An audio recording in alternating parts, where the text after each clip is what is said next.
Hello, my name is Lane White, and I'm with the Lake Drive Church of Christ in Benton, Virginia. And today we're on location.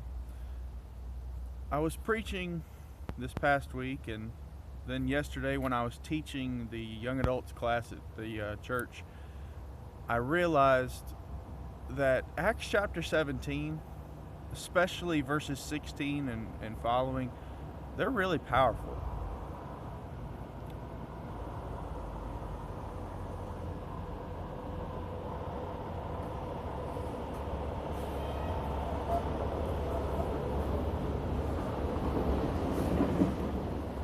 Those are really powerful verses. Why are they really powerful verses? Well, because it shows that while Paul, the apostle, was going through the city of Athens over in Greece, he started to look around and he was amazed by what he saw. He wasn't amazed that at the fact that Christianity had spread so far. He was amazed that it hadn't yet. He was amazed that when he looked around, there was not a godly person in sight. You see, one of his first trips, one of the first things he did when he went to Athens was he went to the Jewish synagogues, and he would reason with them, which was a habit of his. When he would go to a new city, he would go to his fellow Jews' places of worship, these synagogues, and he would speak with them. Why? Because Judaism was old news.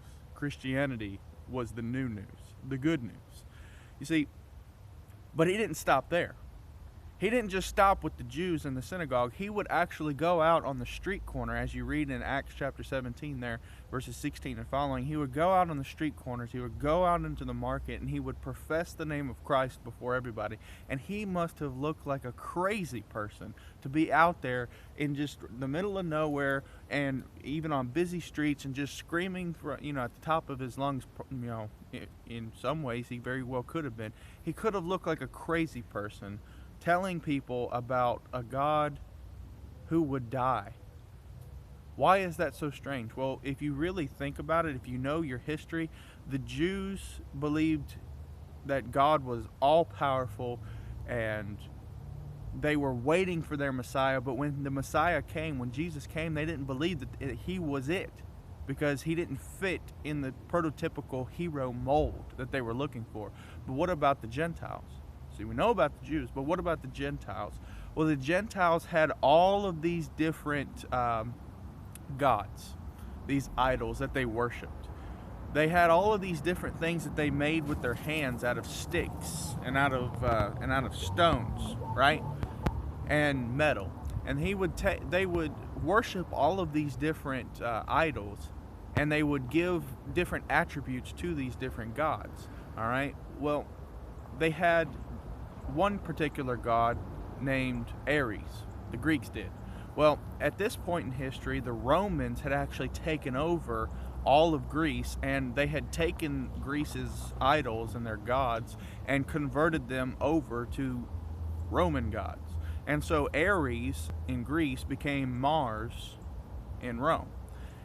Well, as they're in Athens, named after Athena, the Greek goddess, there's this section of the city called Mars Hill.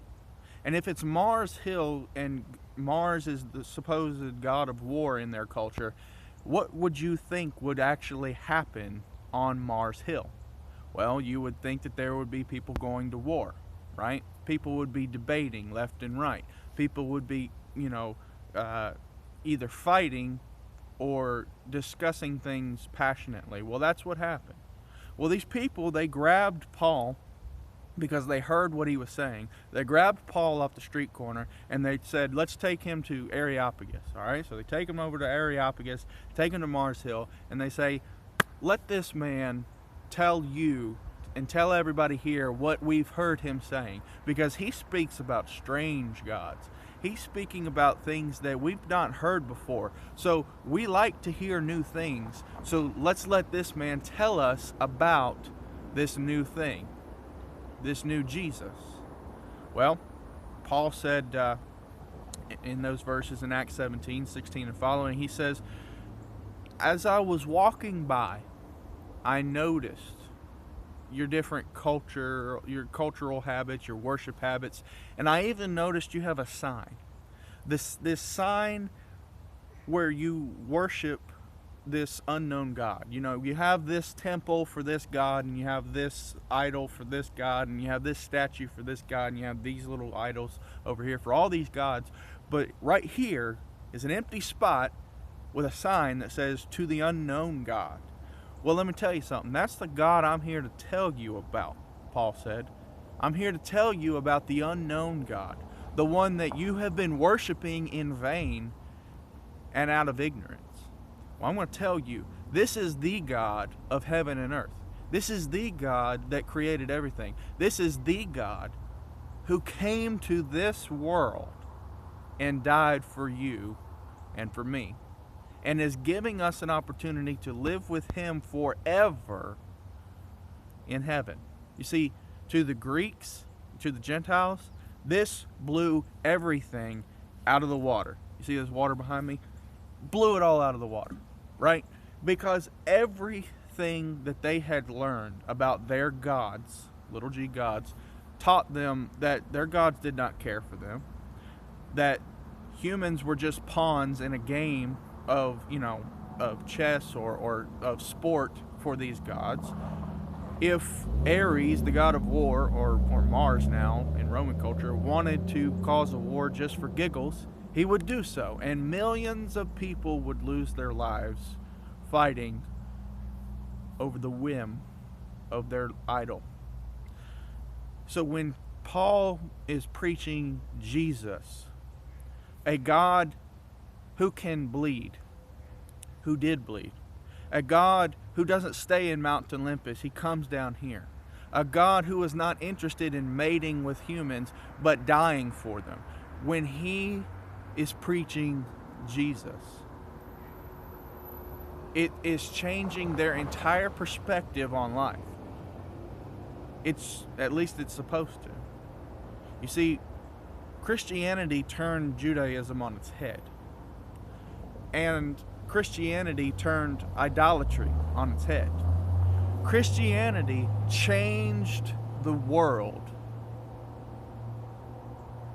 when it came into this world. Christianity can change this world again. Christianity can change the darkness into light, the hate into love, and the complacency into compassion and a willingness to work. Christianity changed the world once. It can change it again. But we as Christians need to be the ones who, like Paul, are not afraid to go out and talk to people that we don't know in places that we've never been for reasons that Jesus preached Himself, because we love them, because we want to save their souls. When we preach Christ crucified, it changes people's hearts. I don't know how many people in Athens at this point listened to Him and chose to become saved by repenting and being baptized for the remission of their sins. I don't know how many people were saved by His efforts, but I do know one thing. That we're still here talking today about His efforts. Why? Because they meant something, and they had a profound effect then, and they have a profound effect now. If you're a Christian, I want this lesson to be an encouragement to you.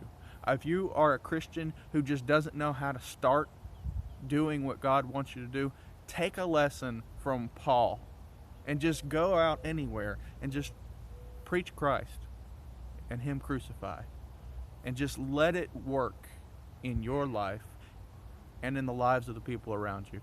And eventually, somebody like these philosophers in Athens, they're going to want to hear something that they haven't heard before, because they see how passionate you are about it. I hope that this lesson has been wonderful and blessing to you, or a blessing to you. And if so, then feel free to share it. If not, give me some comments down below on things that I could do to improve these videos. But I hope that you take away these lessons from the Bible today and use them to make yourself a better Christian today than you were yesterday, and a better Christian tomorrow than you are today. God bless.